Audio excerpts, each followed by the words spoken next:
Primera lectura. Lectura del libro del Éxodo. En aquellos días surgió en Egipto un faraón nuevo que no había conocido a José y dijo a su pueblo: miren, el pueblo de los hijos de Israel es más numeroso y fuerte que nosotros. Oremos astutamente contra él, para que no se multiplique más,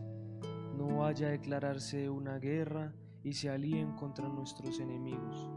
nos ataquen y después se marchen del país. Así pues, nombraron capataces que los oprimieran con cargas en las construcciones de las ciudades graneras, Pitón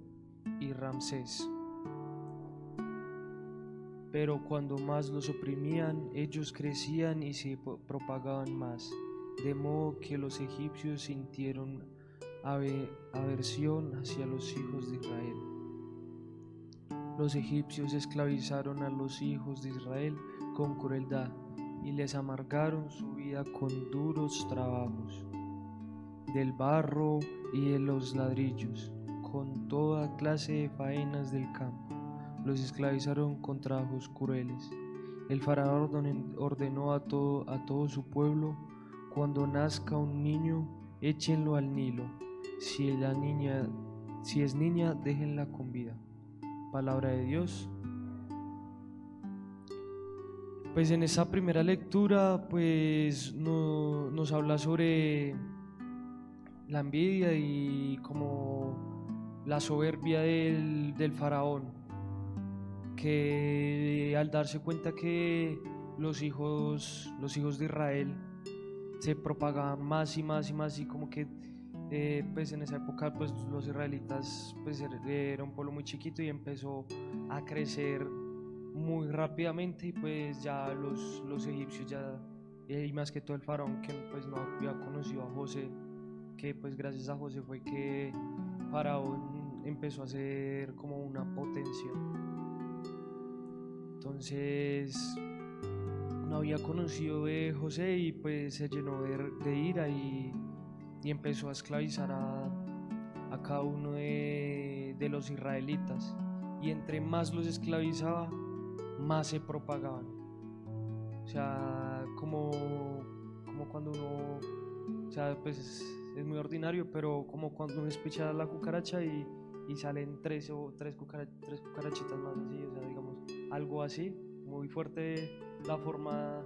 de explicarlo, pero pues digamos era algo así, que los oprimían y los oprimían y salían más y más y más hijos de Israel.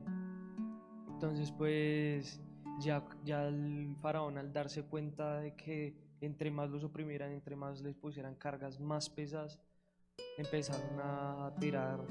a los hijos al Nilo, empezaron a todos los que nacieran varón, tenían que tirarlos al río Nilo, y los que fueran mujeres pues esa sí no.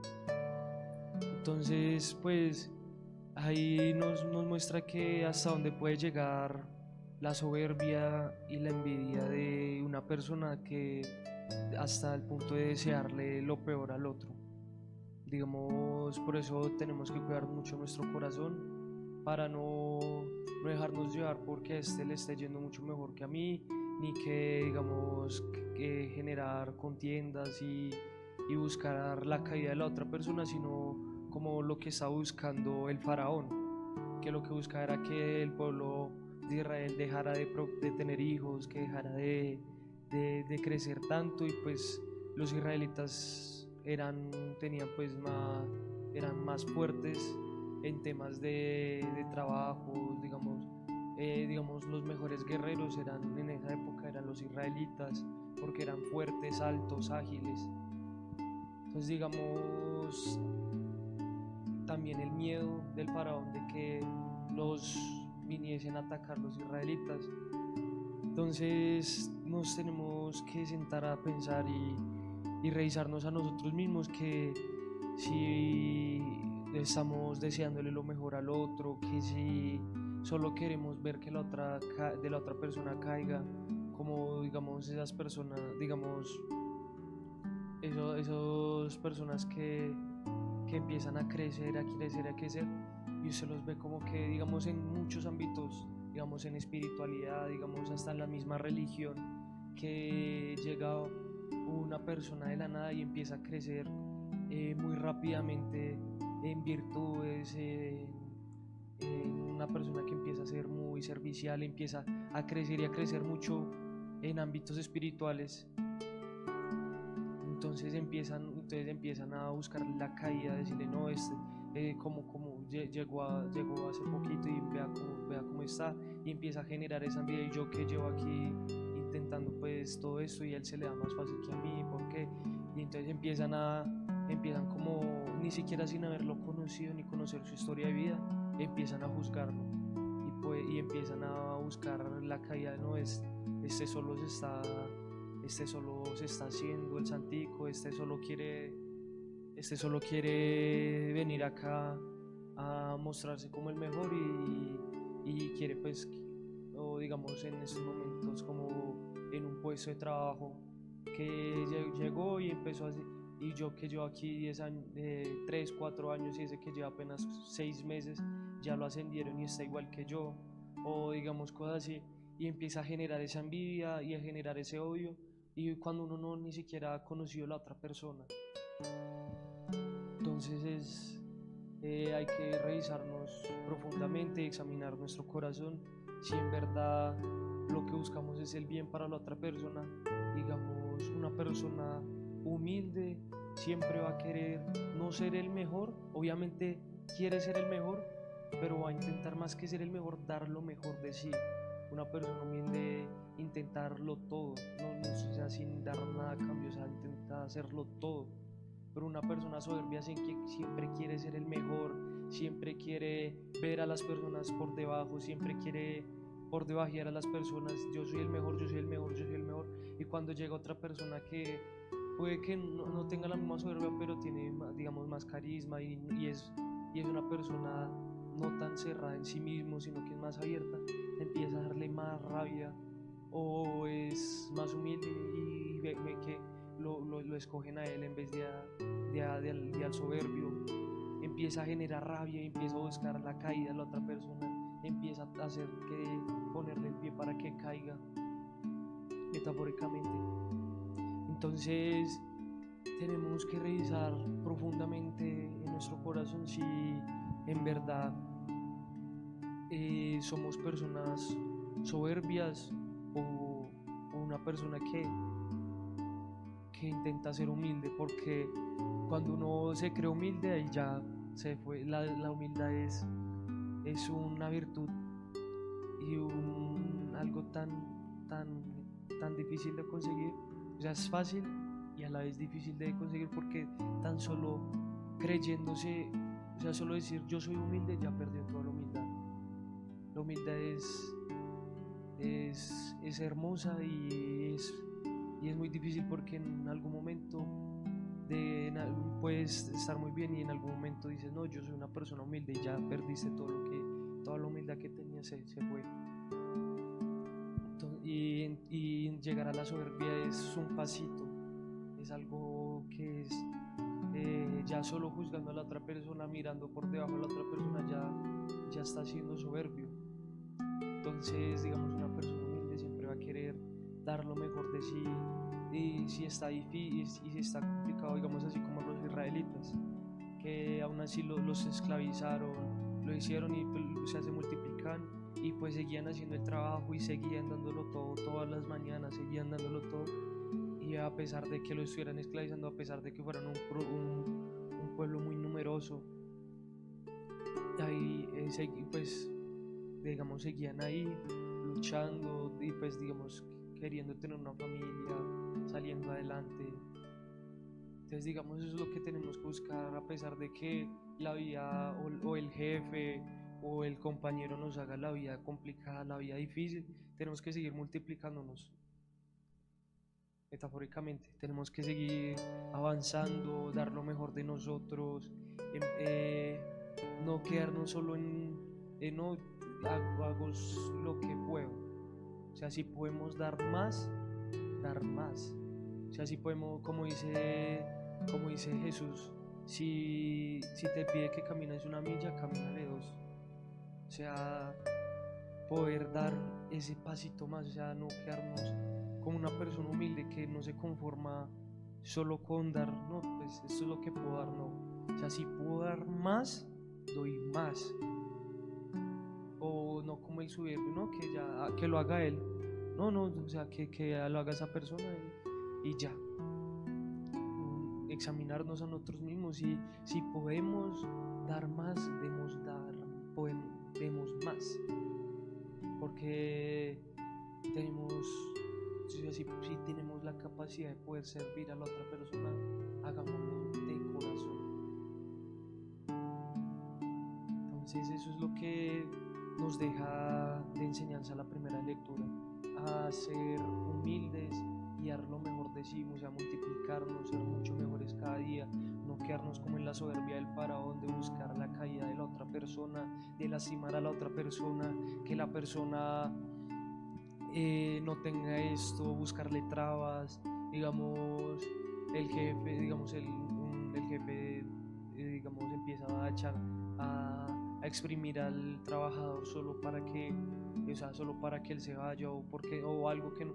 digamos, ser también buenos, también ser buenos jefes o también ser buenos empleados,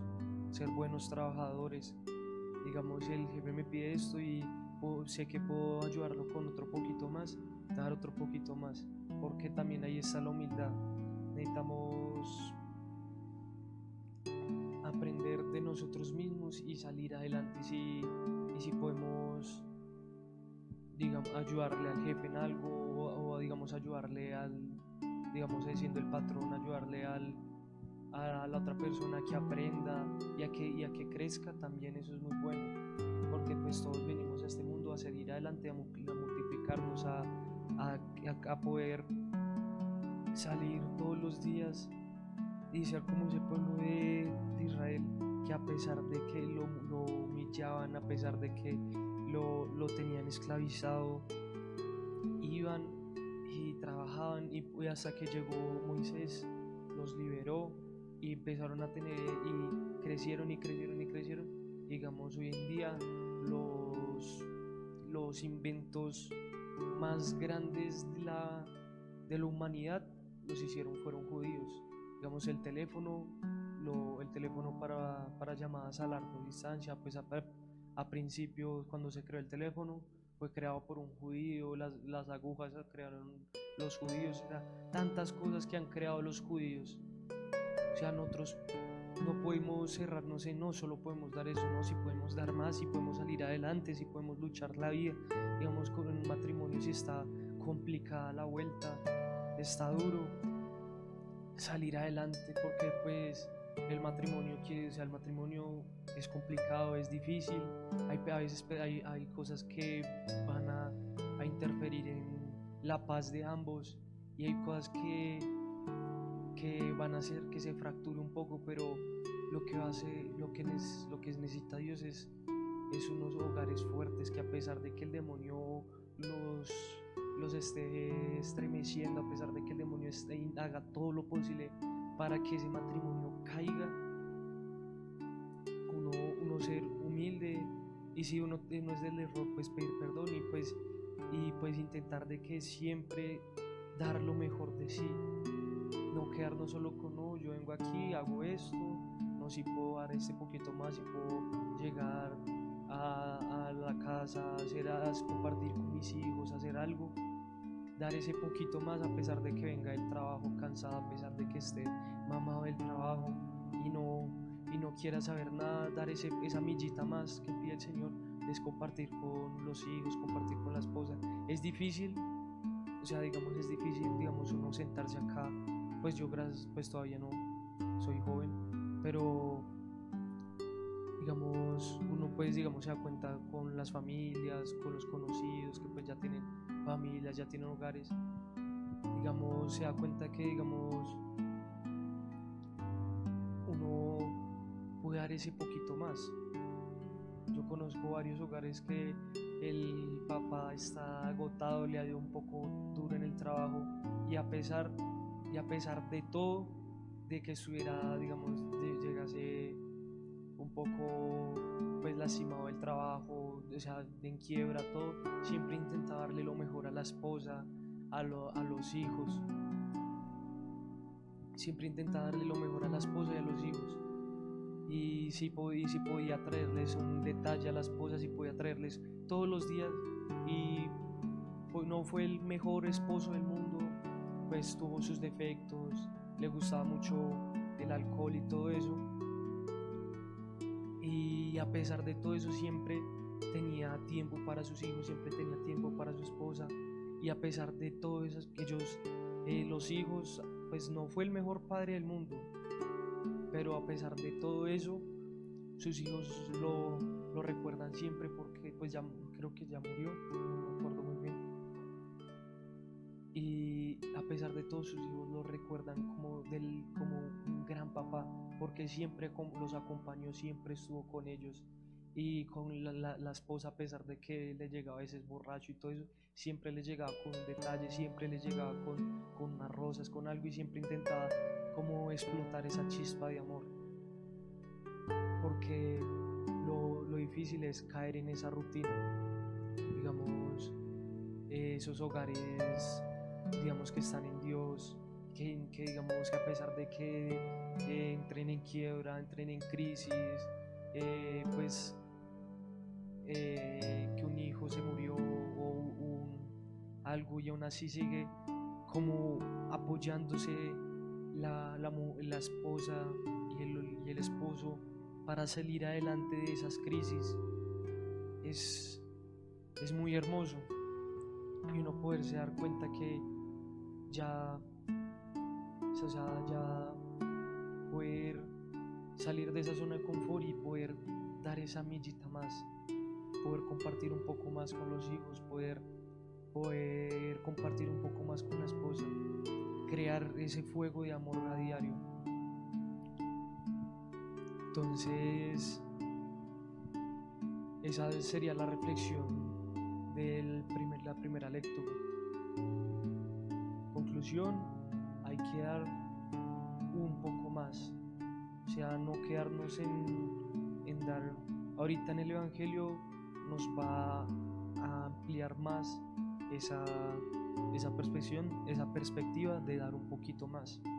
de no quedarnos en no, que lo haga otra persona,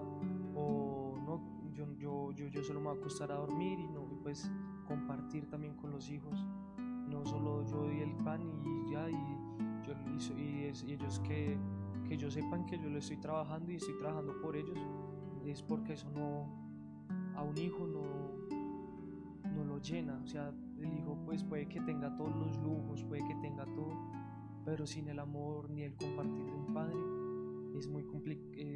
pues es más fácil de que un hijo se le pierda a uno, un hijo empiece a caer en buscar ese amor de un padre, digamos, con las amistades, y en esas amistades lo único que van a hacer es dañar al hijo, empieza a perderse en el mundo, también porque le faltó ese calor de un padre, que lo escuchara, un padre que lo amara profundamente, que pudiera compartir con él, que no le diera pena ni miedo a hablar con el padre, porque ven como el padre una figura de autoridad, sino también como, o sea, el Padre Celestial al principio en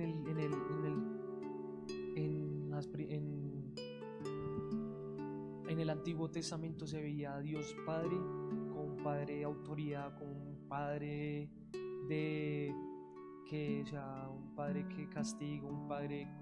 Padre Celestial que era muy recto, digamos, era un Padre que no, o sea, pero veían un Dios lejano. ¿Y qué hizo Jesús en el Nuevo Testamento? Mostrar no un Dios lejano, sino un Dios cercano, un Padre celestial que está ahí con nosotros, que nos acompaña, que nos ama, que su corazón sangra cada vez que nosotros lo lastimamos, el corazón de Jesús y el corazón de Él. Cada vez que no buscamos complacerle a Dios, sino complacernos a nosotros mismos y dañarnos, dañar los corazones de otras personas, dañar el corazón de una amiga, de un amigo, dañar el corazón del novio, de la novia, del esposo, de la esposa, dañar el corazón de tantas personas solo buscando nuestro placer y buscando solo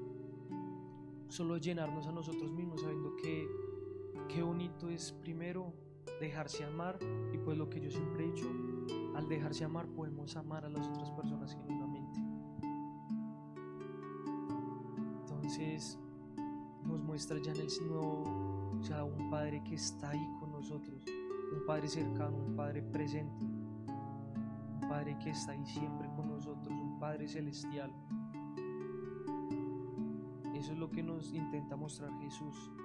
Por eso cuando los fariseos y todos los levitas y todas las personas le decían, o sea, ¿cómo Jesús, o sea, por qué le está diciendo Padre a Dios? O sea, no se podía concebir eso en esa época, porque era un Dios, o sea, que estaba ahí en el cielo, un Dios que, digamos, usted entraba, va porque en el Antiguo Testamento había que estaba el arca de la alianza, que lo intentaba, una persona lo intentó tocar y se quemó. O sea, y en esa época se creía que si veía a Dios, o sea, a Dios, o sea, si lo veía a Dios en su divinidad, una persona de carne